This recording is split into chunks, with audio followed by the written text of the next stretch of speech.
Okay, we need to talk about something, a little private.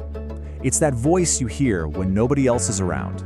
That's right, your own. Come on, be honest. Do you ever find yourself muttering instructions while you're trying to build some furniture? Or maybe whispering your grocery list as you're walking down the street? Because if you do, you're in some excellent company. And no, you are not going crazy. In fact, you might just be tapping into a secret superpower. We've all been there, right? That awkward moment when you get caught whispering to yourself and you try to play it cool. But what if that little quirk is actually your brain working at its absolute best? That's right. The old idea that talking to yourself is a sign of instability is being completely turned on its head. It turns out it's one of the most powerful cognitive tools you actually have.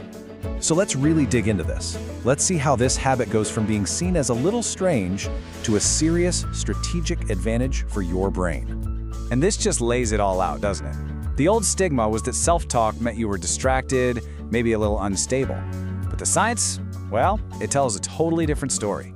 It says it's a powerful tool for focus.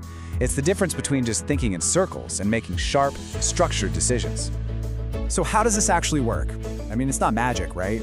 Nope, it's psychology. There are a few key principles that explain why saying your thoughts out loud is so incredibly effective. First up is what's called verbal reasoning. Now think about it. Your thoughts can be a chaotic, abstract mess, just a jumble of ideas.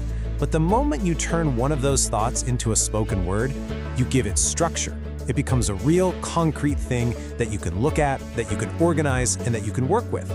It's kind of like turning a cloud of fog into a brick you can actually hold. Next, we've got something called cognitive offloading.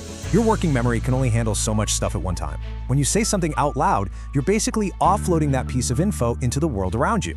This frees up precious mental real estate, and it allows your brain to focus on the deeper, more complex parts of a problem. And finally, there's selective organization.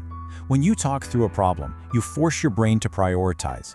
The very act of speaking helps you cut through all the noise, identify what's truly important, and arrange your thoughts into a logical sequence.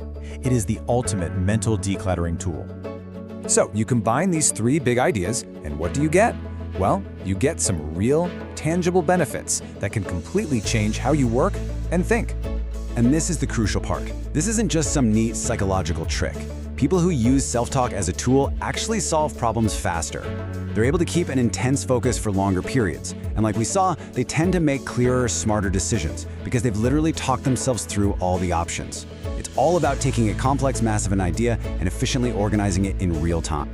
And you can put this to work right now. It's so simple.